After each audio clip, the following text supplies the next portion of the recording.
வாழ்க வையகம், வாழ்க வையகம், வாழ்க வளமுடன். குரு வாழ்க, குருவே துணை. குருவின் மலரடி போற்றி. சிந்தனையை உடல் நலத்தை சீரமைத்து உய்வித்த குருவே வாழ்க. தியானமே யோகம், யோகமே ஞானம். தமிழ் ஆனந்த யோகம். வாழ்க வளமுடன். நாம் ஜோதிட அடிப்படை பயிற்சியிலே 9 கோள்கள், அதனுடைய தன்மைகள் என்பதையெல்லாம் பார்த்த பிறகு இப்பொழுது 12 பாவங்களுக்குள்ளாக வந்திருக்கிறோம். நாம் சென்ற 2 வாரமாக லக்கின பாவம் என்பதை பற்றிய சிந்தனையை செய்து வருகிறோம். இந்த லக்கின பாவம் என்று சொன்னால், இந்த லக்கின பாவத்தில் இருந்துதான் மற்ற பாவங்களுக்கு காரகங்கள் எடுத்து தரப்படுகின்றது என்ற உண்மையை நாம் சென்ற வாரம் விரிவாக புரிந்து கொண்டோம். இது எப்படி புரிஞ்சுக்கிறோம்?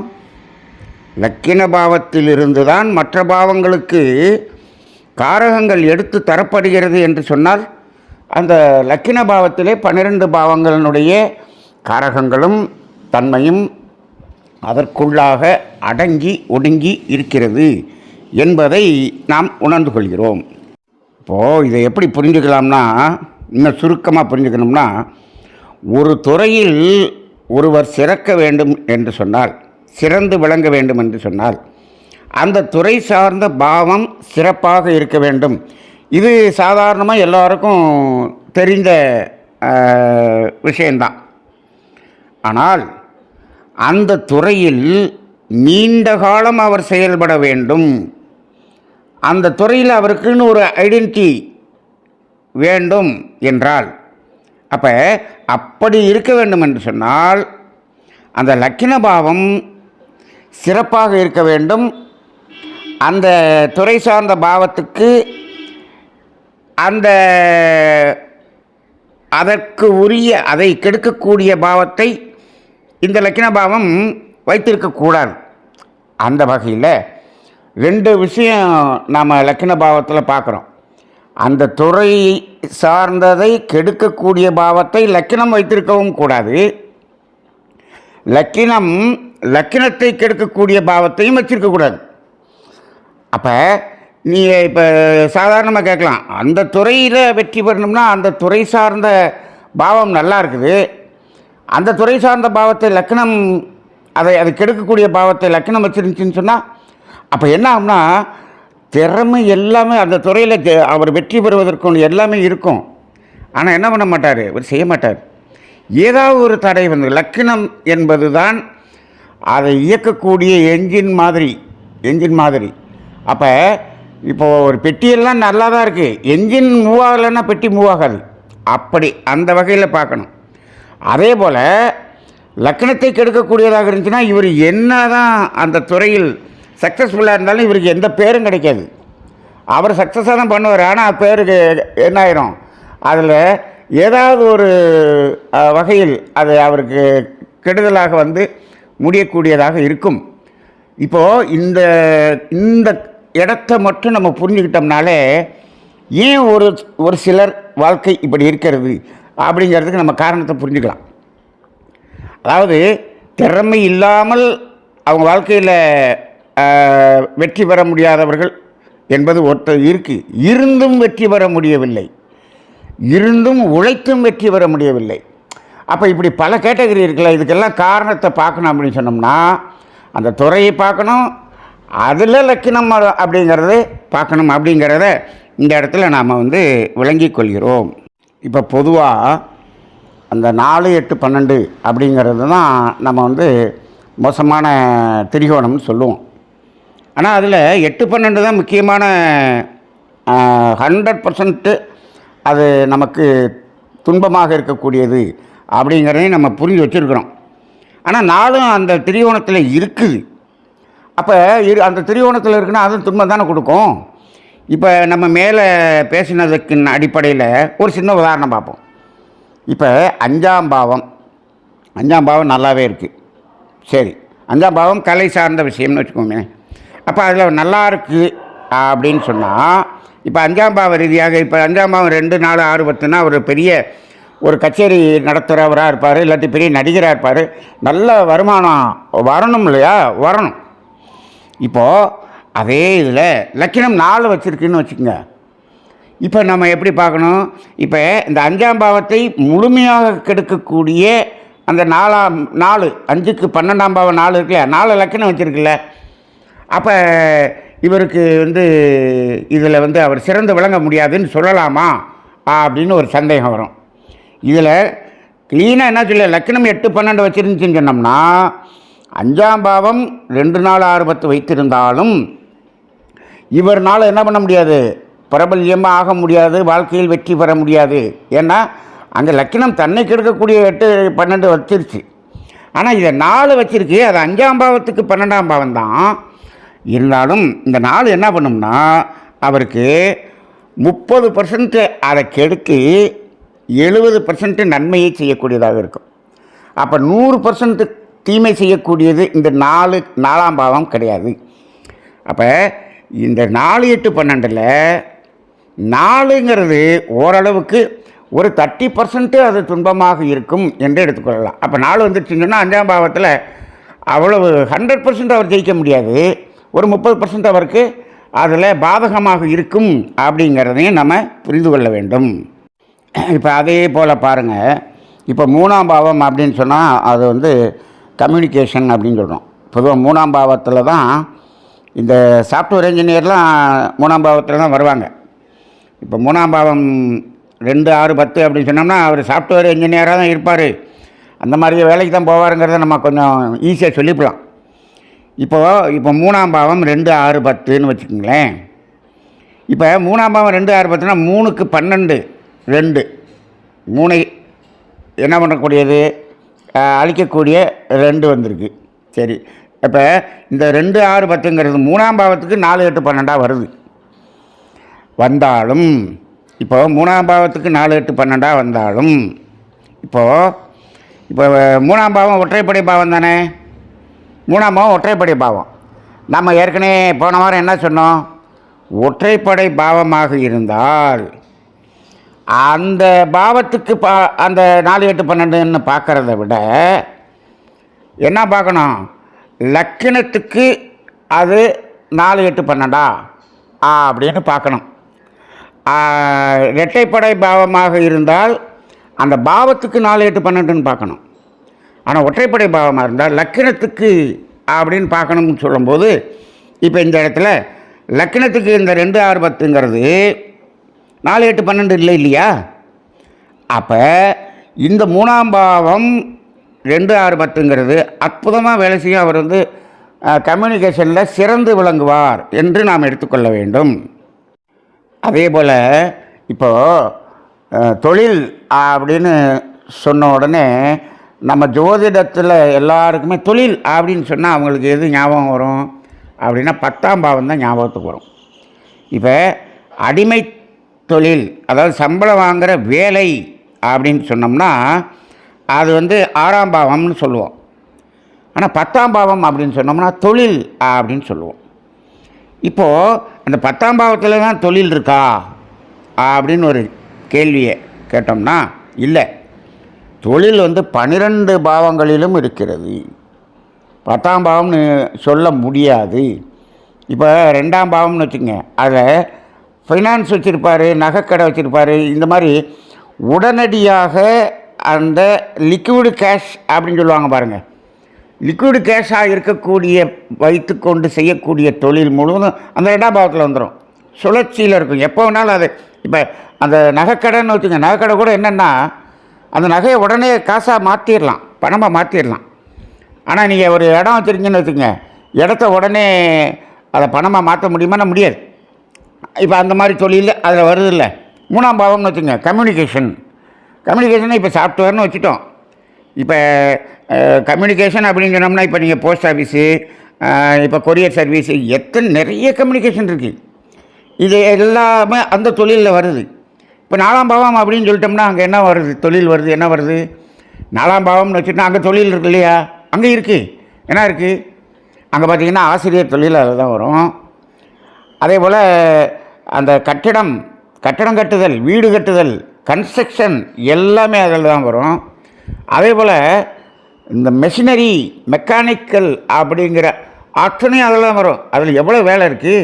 நீங்கள் மெக்கானிக்கல் வேலைன்னு எடுத்துகிட்டா, அதாவது இயந்திரத்தை வைத்து வேலை செய்யக்கூடிய எல்லாமே அந்த 4ஆம் பாவத்தில் தான் வரும். அதே போல் கல்வி அப்படிங்கிறது அதில் தான் வரும். 5ஆம் பாவம் அப்படின்னு வச்சுங்க. 5ஆம் பாவத்தில் கலைன்னு சொல்லிவிட்டோம். சினிமா, தொலை, சின்ன திரை, பெரிய திரை, அதே மாதிரி இந்த பாடகர்கள், நாட்டியம், பரதநாட்டியம், ஓவியம், எத்தனை அந்த கலைகள் முழுவதுமே அது ஜோதிடமே அதில் தான் வருது. ஜோதிடமே அதில் தான் வரும். அதே போல் பார்த்திங்கன்னா அந்த அலோபதி அல்லாத மருத்துவம் முழுவதும் அந்த 5ஆம் பாவத்தில் வந்துடும். இயற்கை சார்ந்த இது எல்லாமே தொழில். அப்போ 5ஆம் பாவத்தில் தொழில் இருக்கா இல்லையா? இருக்குது.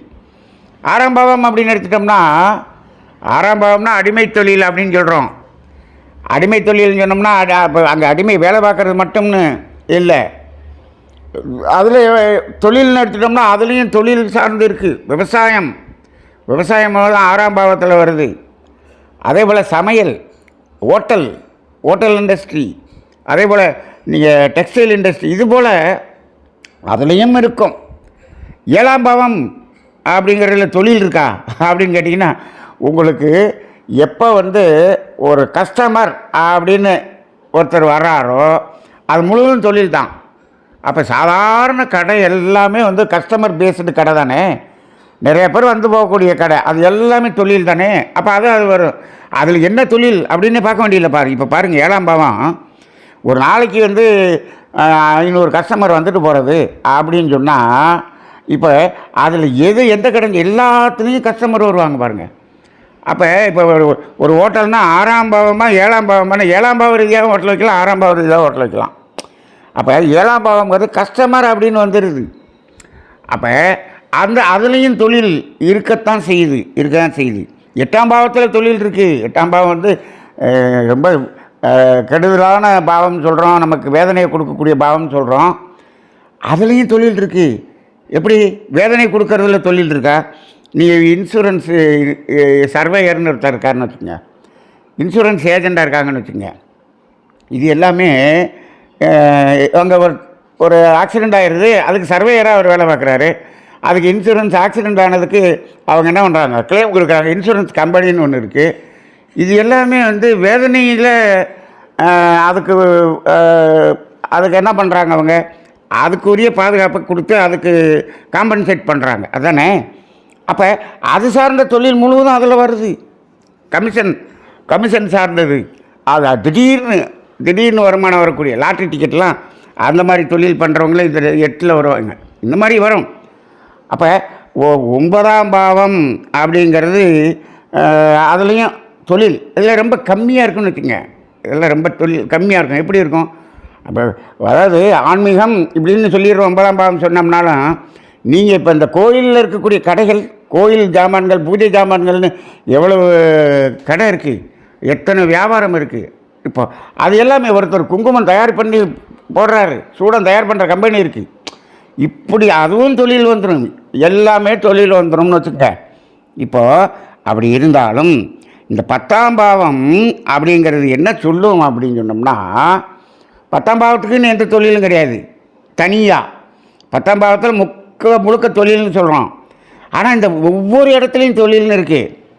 ஆனால் இந்த 10ஆம் பாவம்ங்கிறது சிறப்பாக இருக்கணும்னு ஏன் சொல்கிறோம்னா, எதில் எப்படி இருந்தாலும் இந்த 10ஆம் பாவம் நல்லா இருந்துச்சுன்னா தான் அதை சிறப்பாக செய்வார். அதை இப்போ 10ஆம் பாவம் என்ன சொல்லுது, தொழிலை அவர் எப்படி செய்வார் என்பதை சொல்வது தான் 10ஆம் பாவம். அவ்வளோதான். அப்போ ஏன் 10ஆம் பாவத்தை பார்க்குறோம்னா, தொழிலில் அவர் ஜெயிப்பாரா, அதில் திறமையாக அவர் அதை செய்வாரா.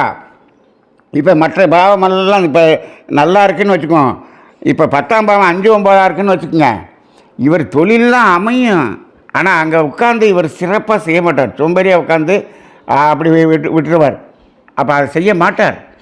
அப்போ அப்படி தான் 10ஆம் பாவத்தை பார்க்குறோமே தவிர எல்லா பாவங்களிலும் தொழில் இருக்கிறது. இப்போ லக்கினத்துக்குள்ளே எல்லா பாவமும் இருக்குது அப்படின்னு சொன்ன மாதிரி எல்லா பாவங்களிலும் தொழில் இருக்கிறதுங்கிறதையும் நாம் இந்த இடத்துல தெரிஞ்சுக்கணும். இப்போ ஒவ்வொரு பாவத்தையும் பார்க்கும்போது நம்ம டீட்டெயிலாக பார்ப்போம்.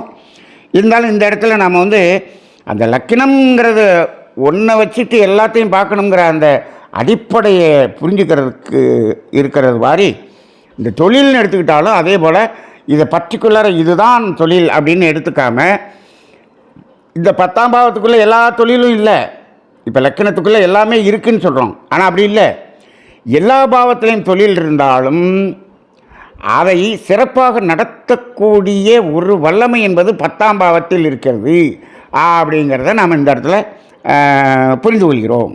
இப்போது அதே போல் இப்போது லக்கினம் வந்து அகம் சார்ந்த பாவமாக இருக்குதுன்னு வச்சுக்குவோம். 1 3 5 7 9 11 தானே அகம். இப்படி வந்துருச்சுன்னு வச்சுக்குவோம். இப்போ இவருக்கு எப்படி தொழில் வந்து எப்படி செலக்ட் பண்ணுறது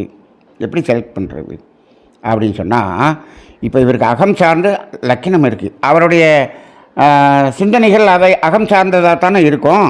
சரி, இப்போது எந்த அகம் சார்ந்த பாவம் இரட்டைப்படை வைத்திருக்கிறதோ, இரட்டைப்படைனா 8 12 இல்லாத இரட்டைப்படை, அது என்னது? 2 4 6 10. இப்போ 2 4 6 10ங்கிறது 4மே இருக்கணும்னு அவசியம் இல்லை, 2 6 10 கூட இருக்கலாம். இப்போ 4 10ன்னு இருக்கலாம், எப்படி வேணாலும் இருக்கலாம்னு வச்சுங்க. 8 12 இருக்கக்கூடாது. இப்போ எந்த அகம் சார்ந்த பாவம் இந்த இரட்டைப்படை வச்சுருக்குதோ அந்த தொழிலை அவர் செஞ்சார்னா சிறப்பாக இருக்கும். அப்படி பார்க்கணும். அப்போ இப்போ ஒவ்வொன்றும் பார்த்திங்கன்னா இந்த லக்கினத்தை பேஸ் பண்ணி தான் நாம் எல்லாத்தையும் நம்ம பார்க்குறோம் அப்படிங்கிறத இந்த இடத்துல நம்ம புரிந்து கொள்கிறோம். அதே போல் இப்போ லக்கின பாவம் என்பது எந்த பாவத்தையும் கெடுக்காது அப்படின்னு ஒரு ரூல் இருக்குது. அதை வந்து நம்ம இப்போ ஏன்னா இந்த லக்கினம் அப்படிங்கிறது இப்போ 2ஆம் பாவம்னு வச்சுக்கோமே, 2ஆம் பாவத்துக்கு லக்கினம் 1ங்கிறது என்னவா வரும்? 12ஆம் பாவமாக வரும். அப்போ இப்போது 2ஐ அந்த 1 கெடுத்து விடுமா? 2ஆம் பாவம் 1 தொடர்பு கொள்ளுதுன்னு வச்சுக்கோங்க. அப்போ 2ஆம் பாவத்தை கெடுக்கணும்ல? கெடுக்காது.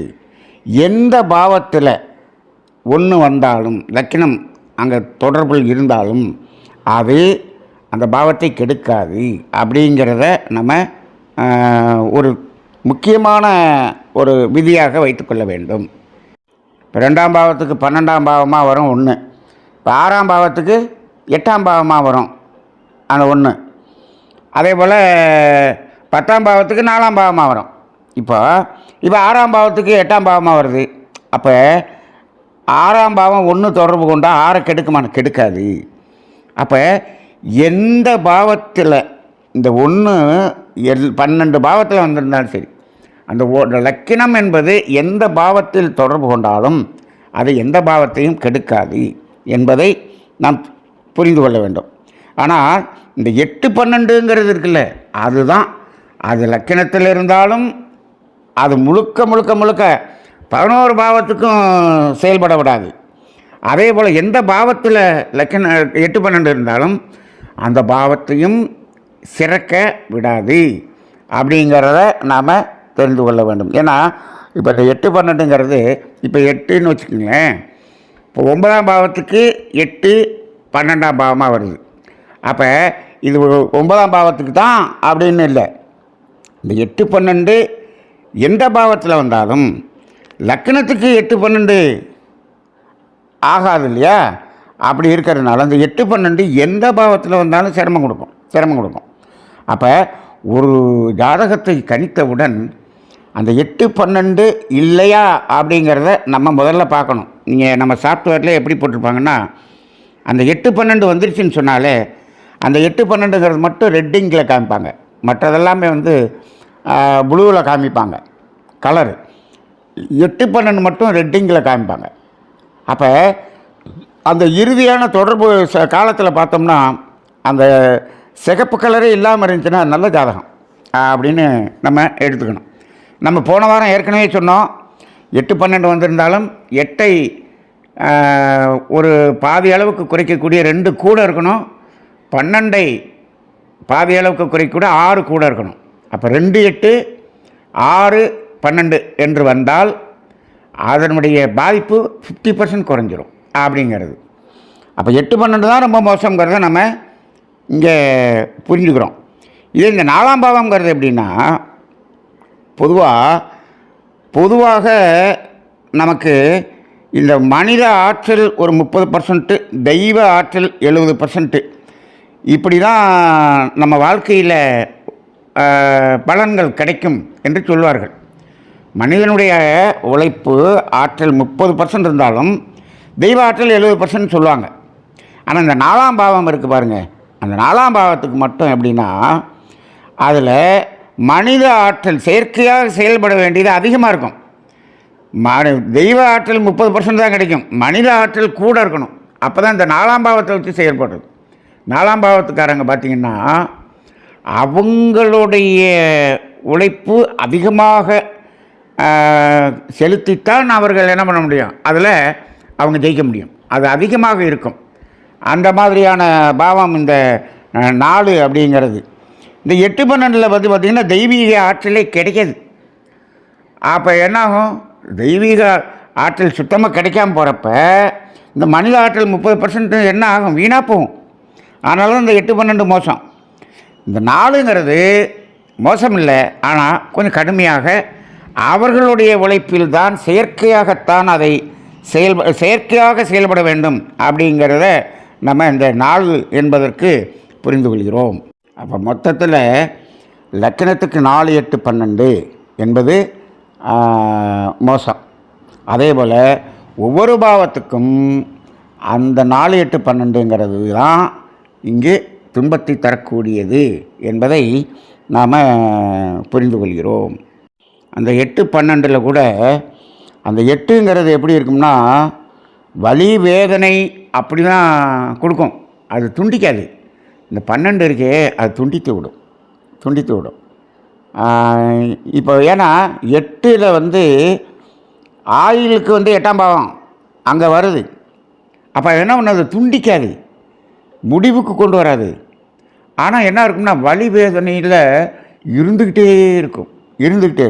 12 துண்டித்து விடும். இப்போ திருமண வாழ்க்கைன்னு எடுத்துக்கோமே, 8 வந்துச்சுன்னு வச்சுங்க, அது அவங்க சண்டை போட்டுக்கிட்டு, ஆனால் என்ன பண்ணுவாங்க, ஒன்றாவே இருப்பாங்க, ஆனால் வாழ்க்கை முழுவதும் சண்டை போட்டுக்கிட்டு இருந்துக்கிட்டே இருப்பாங்க.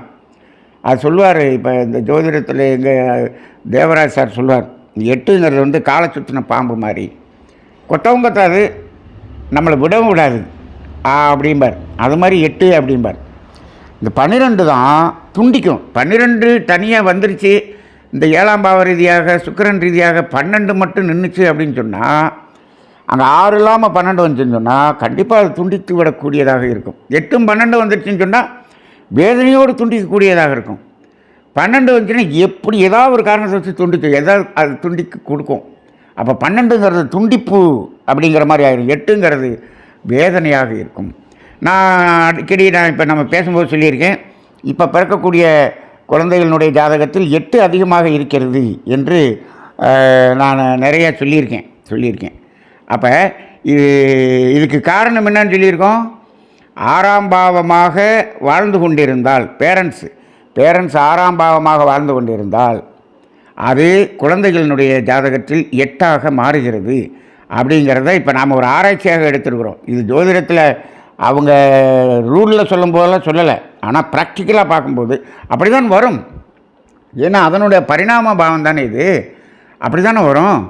அப்போ அந்த 6ல் இருந்தால் 8. இப்போ பெற்றோர்கள் நிறைய உடம்பை அனுபவிக்கிறேன்னு சொல்லி கெடுத்து வச்சுருக்காங்கன்னு வச்சுக்கோமே, அப்போ அவங்களுக்கு பிறகுன்ற குழந்தை வந்து நோயுள்ள குழந்தையாக பிறக்குது.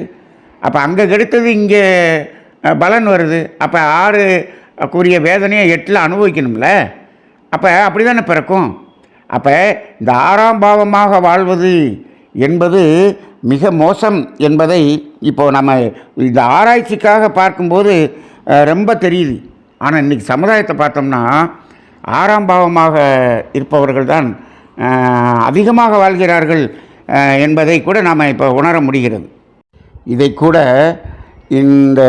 இன்று இருக்கக்கூடிய இந்த அரசியல் அரசாங்கம் போன்ற சூழ்நிலைகளை பற்றி ஒருவரிடம் பேசிக்கொண்டிருக்கும் பொழுது இங்கே இருக்கக்கூடிய இந்த அரசாங்கத்தினுடைய அந்த அமைச்சர்களினுடைய ஊழல் இதெல்லாம் இவ்வளவு பண்ணுறாங்களே, இப்படியெல்லாம் இருக்கிறதே அப்படிங்கிறதெல்லாம் நம்ம பேசிக்கிட்டு இருந்தோம். இப்போ இதே என்னப்பா அங்கேயும் தான் சென்ட்ரல்லையும் தான் அப்படி பண்ணுறாங்க, அங்கேயும் தான் நடக்குது ஊழல் அப்படின்னு ஒருத்தர் சொன்னார். அப்போ சொல்லும்போது ஒருத்தர் சொன்னார், அவங்க சென்ட்ரலில் இதுக்கு அது பரவாயில்ல, அதுக்கு இது பரவாயில்லன்னு 2 பேர் பேசிக்கிட்டு இருந்தாங்க. பேசிக்கிட்டு இருக்கும்போது அதில் இப்போ இந்த ஜோதிட ரீதியாக அதில் ஒரு விளக்கம் எனக்கு தெரிஞ்சுது. என்னென்னா, இப்போ அந்த சென்ட்ரலில் இருக்கவங்க என்ன பண்ணிடுறாங்க, அது பெரிய முதலாளிகளுக்கு இவங்க ஆதரவாக அந்த கவர்மெண்ட் இருக்குது, இப்போ எல்லா வரியெல்லாம் வசூல் பண்ணி அந்த அவங்களுக்கு சலுகையை கொடுத்து அவங்கள வளர்த்து விட்றாங்க அப்படிங்கிற மாதிரி சொன்னார். சரி, இங்கே இருக்கிறவங்க என்ன பண்ணுறாங்க, எல்லாம் அவங்கவுங்களா என்ன பண்ணுறாங்க, இத்தனை கோடி இத்தனை ஆயிரம் கோடி அது எல்லாத்தையும் அவங்கவுங்க சம்பாரித்து வச்சுருக்கிறாங்க. சரி, இவங்க எப்படி வச்சுருக்கிறாங்க, அங்கே எப்படி வச்சுருக்கிறாங்க, ரெண்டையும் பார்க்கும்போது நல்லா தெரியுது. இப்போ அவங்க பெரிய பெரிய முதலாளிகளை பல கோடி இதில் வளர்த்து விடுறாங்க. இப்போ அவங்க என்ன பண்ணுறாங்க, என்ன வளர்கிறாங்கன்னா, அதில் 10ஆம் பாவம் ரீதியாக அவங்க என்ன பண்ணுறாங்க, மொத்தமாக 10,000 கோடி 20,000 கோடின்னு சொல்லி அவங்க என்ன பண்ணுறாங்க, ஏதாவது ஒரு தொழிலை தான் ஆரம்பிச்சுக்கிட்டே இருக்காங்க. இப்போ அங்கே ஊழல் நடந்தாலும் அந்த ஊழல் பண்ணக்கூடிய பணம் எங்கு போகிறது என்று சொன்னால் 10ஆம் பாவ ரீதியாக போகிறது. சரி, இங்கே இருக்கிறதெல்லாம் என்ன போகுது, இங்கே எல்லா பணத்தையும் வாங்கி என்ன பண்ணி வச்சிடுறாங்க, அப்படியே இடமாக வாங்கி வச்சிடறாங்க, இடத்தையாக வாங்கி ஏக்கராக வாங்கி போட்டுறாங்க, பிளாட்டாக வாங்கி போட்டுறாங்க, வீடோட வாங்கி போட்டுறாங்க, தங்கமாக வாங்கி வச்சிடறாங்க, இப்படி பதுக்கி வச்சிடறாங்க. இப்போ என்ன வச்சு இங்கே முழுக்க 6ஆம் பாவ ரீதியாக எல்லாத்தையும் வச்சுருக்கிற மாதிரி இருக்குது. இப்போது 6ஆம் பாவ ரீதியாக இருக்கக்கூடியது அதனுடைய பரிணாமத்தில் என்னவாக மாறும், 8ஆம் பாவமாக மாறுகிறது. 8ஆம் பாவமாக மாறுகிறது. அப்புறம் அந்த 8ஆம் பாவம் தான் அடுத்து 12ஆம் மாறுது. இடையில் இருக்கக்கூடிய 10ஆம் பாவம் இருக்கிறது இல்லவா, அது ஒதுங்கி நிற்கிது. இதில் இந்த 6ஆம் பாவ ரீதியாக இருக்கக்கூடியதுக்கும் 10ஆம் பாவ ரீதியாக இருக்கக்கூடியதுக்கும் வித்தியாசம் இருக்குது. அப்போ அந்த 10ஆம் பாவ ரீதியாக இருக்கக்கூடிய ஊழலை விட 6ஆம் பாவமாக இருக்கக்கூடிய ஊழல் 10 மடங்கு 20 மடங்கு கொடியது, சமுதாயத்துக்கு கொடியது அப்படின்னு சொல்லி அன்றைக்கி அந்த ஜோதிட ரீதியாக அவருக்கு ஒரு விளக்கம் சொன்னேன். அப்போ பாருங்கள், இந்த 10ஆம் பாவ ரீதியாக இருக்கக்கூடியது என்ன ஆகுது அப்படின்னு சொன்னோம்னா, அத்தனை பணமும் இங்கே எத்தனை தான் அது ஊழல் நடந்தாலும் அது மீண்டும் என்ன ஆகுது, ஏதாவது ஒரு தொழிற்சாலை மூலமாக ஏதாவது ஒரு பெரிய ப்ராஜெக்ட் மூலமாக அது என்ன ஆயிடுது, உள்ள ரொட்டேஷன், சமுதாயத்தில் ரொட்டேஷனுக்கு வந்துடுது. 10ஆம் பாவங்கிறதே அதான். 10ஆம் பாவம் ரீதியாக ஒருவர் பணத்தை குவிக்கிறார் என்று சொன்னால் அந்த பணம் அவரிடம் இருக்காது. அவர் 1000 கோடியில் ஒரு தொழிற்சாலையை கட்டுவார். அந்த கட்டடம் முழுவதும் அங்கே 10-20,000 பேர் வேலை வைப்பாங்க. அங்கே ப்ராடக்ட்டு தயார் பண்ணோம், அங்கேருந்து போகும், வெளியில் போகும், வரும், அது சுற்றிக்கிட்டே இருக்கும், இந்த நாடு முழுவதும் சுற்றிக்கிட்டே இருக்கும். அதுக்குள்ளே இருக்கக்கூடிய 10,000 கோடியும் இந்த நாட்டில் ஒவ்வொரு மனிதனுடைய கைகளிலும் சுற்றி வரும். அப்படி தான் இருக்குமே தவிர அவர் பதுக்கி இல்லை. அதுதான் அதனால தான் 10ஆம் பாவ ரீதியாக தொழில்னு வச்சுட்டது. அது தொழில் முழுவதும் 10ஆம் பாவம்னு வச்சுருது. அப்போ தொழிலில் இன்வெஸ்ட் பண்ணுறது முழுவதும் சமுதாயத்தில் இன்வெஸ்ட் பண்ணுறது அப்படின்னு வருது. அதையே நீங்கள் இடமாக வாங்கி போட்டு, இது மாதிரி வீடாக வாங்கி போட்டு இப்படி வச்சுருந்தாங்க அப்படின்னு சொன்னோம்னா அது 6ஆம் பாவ ரீதியாக இருக்கிறது. இந்த 6ஆம் பாவ ரீதியாக இருக்கிறது சமுதாயத்துக்கு பயன்படாமல் இருக்கும். நீங்கள் பாருங்கள், இதில் இந்த ஜோதிடத்தில் எப்படி நம்ம அறம் சார்ந்த கருத்துக்கள் இதுக்குள்ளே ஒளிஞ்சிருக்குன்னு பாருங்கள். அப்போ 6ஆம் பாவ ரீதியாக இருக்கக்கூடிய 6ஆம் பாவங்கிறது சேர்க்கக்கூடியது தான். இப்போ அதாவது 2ங்கிறது சுழற்சியில் இருக்கக்கூடிய பணம், 4ங்கிறது கொஞ்சம் தேங்கிறது.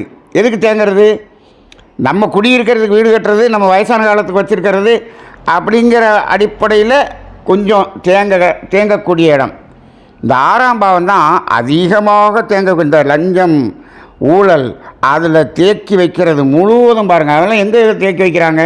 நீங்கள் பார்த்தீங்கன்னா 50 ஏக்கர் அவன் விவசாயம் பண்ணிகிட்டு இருப்பான். அதை வாங்கி இவர் என்ன பண்ணிடுவார், வேலையை போட்டு வச்சுருவார். பிளாட்டாக வாங்கி வச்சுருவார். எவ்வளவு பணத்தையும் இதுக்குள்ளே போட்டு அது முழுக்க பயன்பாட்டில் இருந்தது பயன்பாடே இல்லாமல், சமுதாயத்துக்கு பயனே இல்லாமல் அந்த பணத்தை கொண்டு அதில் முடக்குவார். அப்படி தான் இன்றைக்கி இந்த பிளாட்டில் முடக்கிறது முழுவதும் 6ஆம் பாவம் அப்படிங்கிற மாதிரி ஆகுது. அதே சமயத்தில் தனக்கு ஒரு குடியிருக்கிறது, வீடு கட்டுறது 4ஆம் பாவமாக இருக்குது. ஆனால் வெறும் பிளாட் வாங்கி போடுறதோ அதிகமான வீடு. இப்போ ஒரு கீழே இருக்கிற வீடு 4ஆம் பாவம்னு சொல்கிறாங்க. மாடி வீடு கட்டினாலே அது என்ன ஆயிடுச்சு சொல்லிடுறாங்க, 6ஆம் பாவம்னு சொல்லிடுறாங்க. அப்போ என்ன ஆயிடுது? அப்போ அதுவே 6ஆம் பாவத்துக்கு மாறி போயிடுது. அப்படி இருக்கும்போது இந்த 6ஆம் பாவ ரீதியாக இருக்கிறது சமுதாயத்துக்கு பயன்படாமல் அந்த பணம் தேங்குகிறது அப்படிங்கிற அடிப்படையில் வருது. அப்போ இந்த பார்வை எப்படி இருக்கிறது பாருங்கள். அப்போ 10ஆம் பாவம் அந்த 6ஆம் பாவம் ரெண்டும் வித்தியாசப்படுகிறதா? அதனால தான் இந்த இரட்டைப்படை பாவங்களிலே 2 எந்த துன்பமும் தராது, 4 கொஞ்சம் துன்பம் தரும், கொஞ்சம் தேங்கிறதுனால. அப்போ அது கொஞ்சம் துன்பம் அது பெரிய துன்பம் இல்லை. அதான் நம்ம சொன்னோமே, அதில் 30% 70% அப்படின்னு நம்ம அதை பிரிச்சுக்கலான்னு வச்சுக்கோங்களேன். 30% துன்பம் கொடுத்து 70% நல்லது செய்யும். அந்த மாதிரி அந்த 4ஆம் பாவம். அப்போ ஆனால் 6 வந்துட்டோம் அப்படின்னு சொன்னோம்னா அந்த 6ஆம் பாவத்தில் மூலமாக நம்ம அதை தேங்கிறது அது முழுக்க நமக்கு 8 12ஆக மாறும். அப்போ 2 4 6க்கு அடுத்து 8 8க்கு அடுத்து 12. அப்போ இந்த 6 8 12 இடையில் 10 பாருங்கள். 8 பரிணாமமாக 10ஆக மாறவில்லை, 8னுடைய பரிணாமம் 12ஆக போயிடுது. அப்போ ஏன் 10 ஆகலை அப்படின்னு சொன்னோம்னா 10 அந்த பணத்தை முழுவதும் சமுதாயத்துக்கு பயன்படுற மாதிரி அதுக்குள்ளே போடுறோம். அதுதான் தொழில். ஒருத்தர் 100 கோடிக்கு ஒரு ஃபேக்ட்ரி வச்சுருக்கார், தொழிற்சாலை வச்சுருக்காரு. அதில் சம்பாரித்தார், இன்னொரு 50 கோடி சம்பாரித்தார். 50 கோடிக்கு இன்னொரு தொழிற்சாலை கட்டிட்டாருன்னா அங்கே என்ன பண்ணுறாரு, அதில் எடுத்து அதிலே தான் போட்டுக்கிட்டே இருக்கார். இந்த தொழிலில் இருக்கிறவர் தொழிலே தான் போட்டுக்கிட்டு இருப்பார். ஆனால் அந்த 6ஆம் பாவமாக இருப்பவர் என்ன பண்ணுவார்? அவர் அந்த 6ஆம் பாவம் சுயநலமாக இருக்கிறது. அவர் இந்த சமுதாயத்துக்கும் பயன்படாமல் இவரே வச்சுக்கிட்டே இருப்பார். அப்படி இவர் உள்ளே வச்சுக்கிட்டு இருப்பார். அதுதான் அப்ரிசியேஷன் பார்ப்பார். அந்த மாதிரி இருக்கும். அப்போ இந்த 10ஆம் பாவம் என்பது வித்தியாசப்படக்கூடிய ஒரு பாவமாக இருக்கிறது அப்படிங்கிறத நம்ம ஜோதிடத்தில் தெரிந்து கொள்வதோடு இந்த அறம் சார்ந்த கருத்துக்கள் இந்த ஜோதிடத்துக்குள்ளாக எப்படி ஒளிந்திருக்கிறது என்பதையும் நாம் புரிந்து கொள்ள முடிகிறது. அப்போ இப்போ இவ்வளவு நேரம் பார்த்ததில் இப்போ அந்த இதில் பொதுவாக லக்கினம் எந்த பாவம் லக்கினம் தொடர்பு எது இருந்தால் சிறப்பு அப்படின்னு ஒரு மொட்டையாக அப்படி கேட்குறோன்னு வச்சுக்கோங்களேன். அப்போ என்ன வரும் அப்படின்னு சொன்னோம்னா, இப்போ 1 3 7 11 அப்படி ஒரு பாவம், 2 4 6 10 இது ரெண்டுமே சிறப்பு தான். இப்போ ஒற்றைப்படையில் 1 3 5 7 9 11 எல்லாமே இருக்குது. இருந்தாலும் 1 3 5 7 9 11 ஒற்றைப்படையாக இருந்தாலும் அதில் அந்த 5 9 அப்படிங்கிறது இல்லாமல் அந்த 1 3 7 11 இதுதான் நல்லதாக இருக்கும் அப்படிங்கிறத நம்ம பார்க்குறோம். ஏன்னா 5 9 அப்படிங்கிறது ஒரு மோசம் இல்லைனாலும் செயல்பட விடாது, அது சோம்பேறியாக இருக்கிற மாதிரி ஆகும். அப்போ அந்த 5 9 இல்லாத ஒற்றைப்படை அப்படின்னு பார்க்கும்போது என்னது 1 3 7 11 அப்படின்னு வருது. அதே போல் இரட்டைப்படையில் 2 4 6 10 அதை எது விட்டுறோம், 8 12 விட்டுறோம். நீங்கள் சாதாரண நம்ம தம்பு ரூல் அப்படின்னு தேவராஜ் சார் சொல்லுவார்.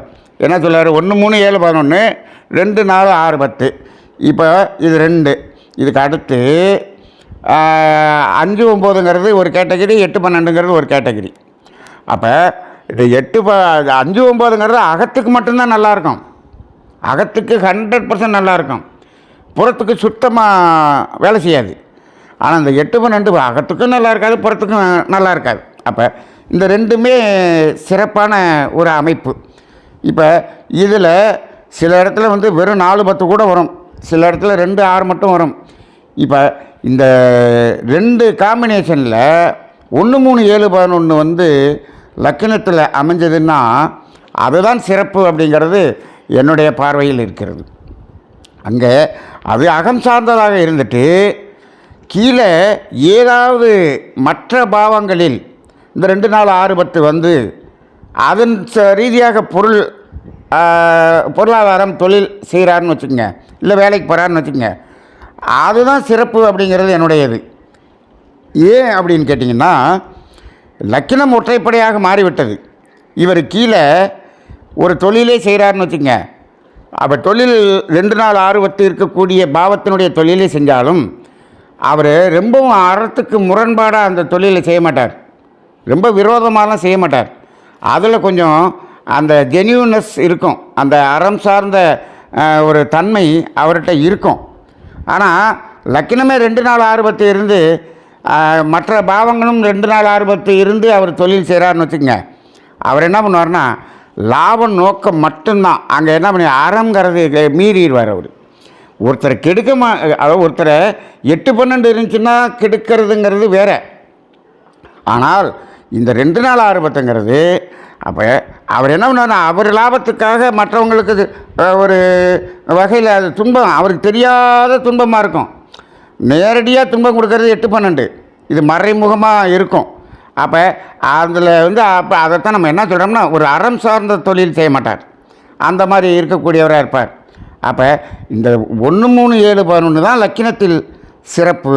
லக்கினத்தில் 2-4-6-10ங்கிறது அவர் மனமே என்ன ஆயிரும்னா, இப்போ ஒருத்தட்ட பேசினாலே ஆதாயமாக தான் பேசுவார், இல்லாட்டி பேச மாட்டார். அந்த மாதிரி தான் இருக்கும், அந்த ஒரு குணம் உடையவராக இருப்பார். இதே போல் இந்த லக்கினத்தில் 6ன்னு வந்துருச்சுன்னு சொன்னாலே அவர் எப்படி இருப்பார் அப்படின்னு சொன்னோம்னா, தான் சொல்கிறத தான் எல்லாம் கேட்கணும், இந்த அதிகார குணம் படைத்தவராக இருக்கக்கூடியவராக இருப்பார். இந்த 6ங்கிறது அடிமை அப்படின்னு சொல்லுவோம். 6ங்கிறது அடிமை அப்படின்னு சொன்னோம்னா 6ஆம் பாவம் ரீதியாக இவர் தொழில் செஞ்சால் அடிமை தொழில் செய்யலாம். அப்படி இல்லைன்னு சொன்னாலும் என்ன பண்ணலாம்னா, லக்கினத்தில் 6 வந்துடுச்சுன்னா என்னம்னா இவர் மற்றவங்களை அடிமைப்படுத்தணும்னு நினைப்பார். அப்போ அடிமை அப்படிங்கிற வார்த்தையை 6க்கு வச்சுக்கிறோம்.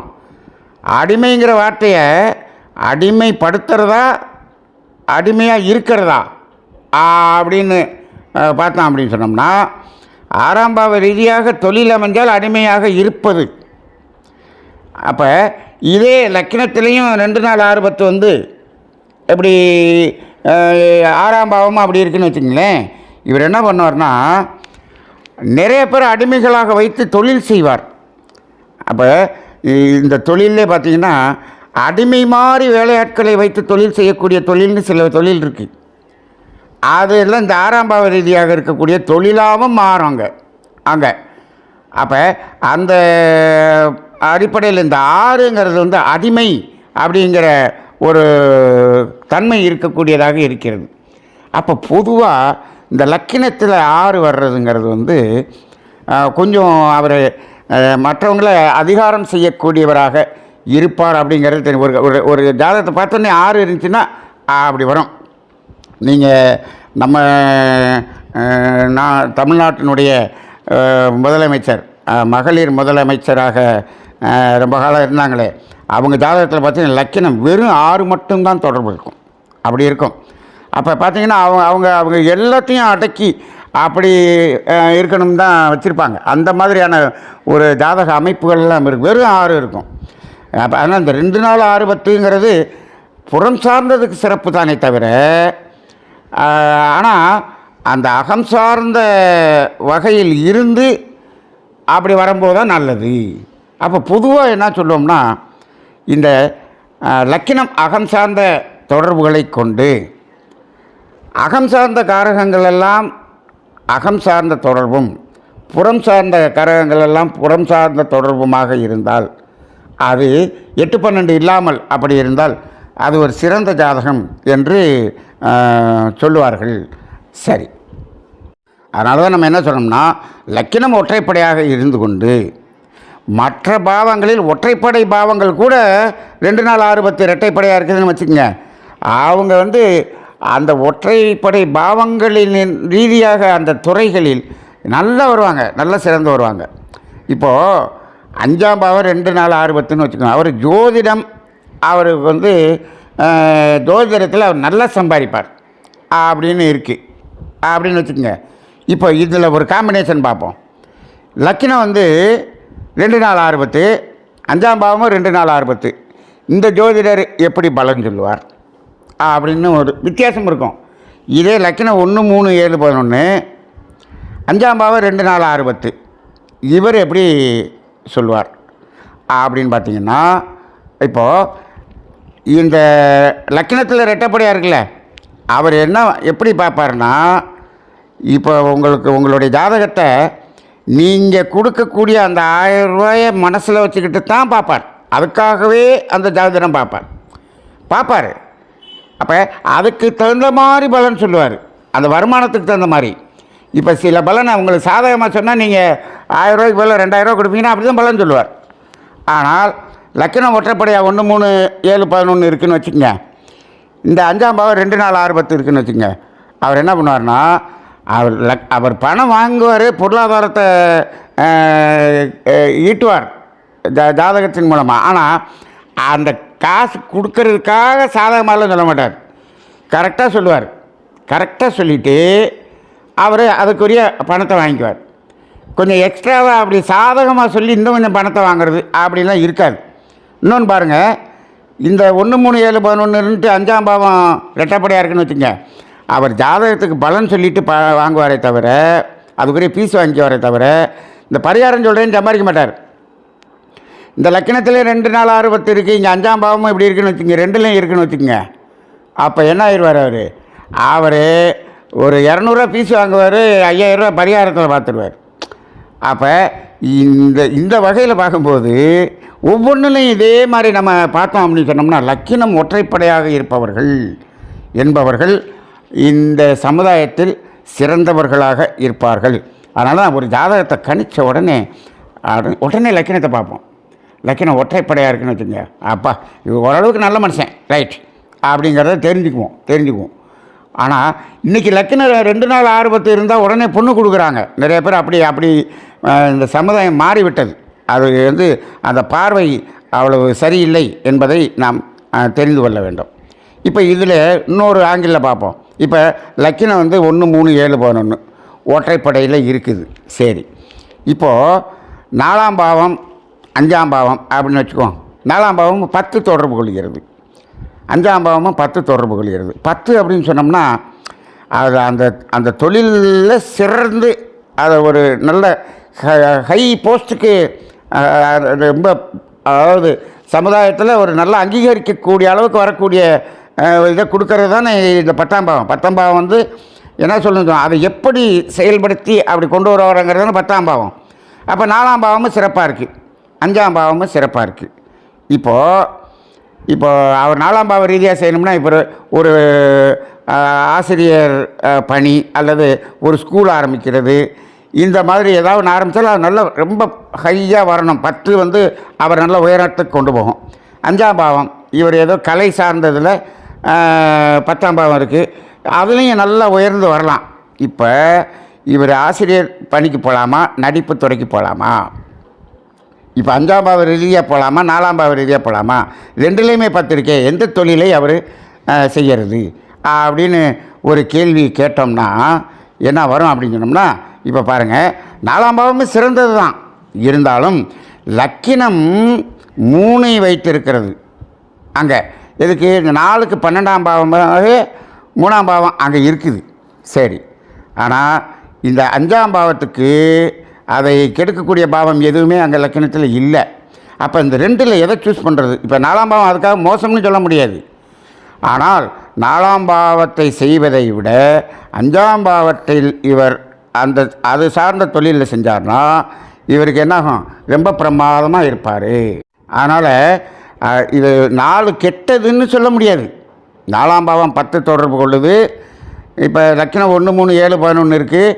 4ஆம் பாவ ரீதியாக தொழில் செய்தாலும் நன்றாக இருப்பார். ஆனால் 5ஆம் பாவ ரீதியாக இருந்தால் மிக மிக மிக நன்றாக இருப்பார். அப்போ பாருங்கள், அப்போ இந்த இடத்துல ஒரு இதை சூஸ் பண்ணி கொடுக்கக்கூடிய வேலையை செய்கிறவர் தாங்க ஜோதிடர். அப்போ ஜோதிடர் என்ன பண்ணலாம், நீங்கள் இந்த நாளில் போகிறத விட 5 சார்ந்து நீங்கள் போனீங்கன்னா உங்களுக்கு சிறப்பாக இருக்கும் அப்படிங்கிறது இதுதான். அதனால தான் ஜோதிடம் என்பது ஒரு வழிகாட்டி என்று நாம் சொல்லி கொண்டிருக்கிறோம். இப்போது இந்த லக்கின பாவத்தில் இன்னும் ஒரு ஒரு ஒரு ஒரு விஷயத்தை மட்டும் நம்ம இங்கே கொஞ்சம் முக்கியமாக தெரிஞ்சுக்குவோம். என்ன அப்படிங்கணும்னா, இப்போ லக்கின பாவம் அதனுடைய தொடர்புகளை பற்றி நிறைய பேசிட்டு வந்துட்டோம். இது எல்லாத்தையும் நீங்கள் திரும்ப திரும்ப கேளுங்க, அப்போ தான் உங்களுக்கு அது புரியும். நான் அங்கங்கே சில உதாரணங்களோடு சொல்லிக்கிட்டே வரோம். இதை முழுக்க நம்ம சொல்ல முடியாது, முழுக்க சொல்கிறதுக்கு இது பெரிய கடல். இப்போ இதை ஒரு உதாரணத்தை வச்சுட்டோம்னா அந்த உதாரணத்தை வச்சு நீங்கள் அடுத்தடுத்து நம்ம புரிஞ்சுக்கலாம்.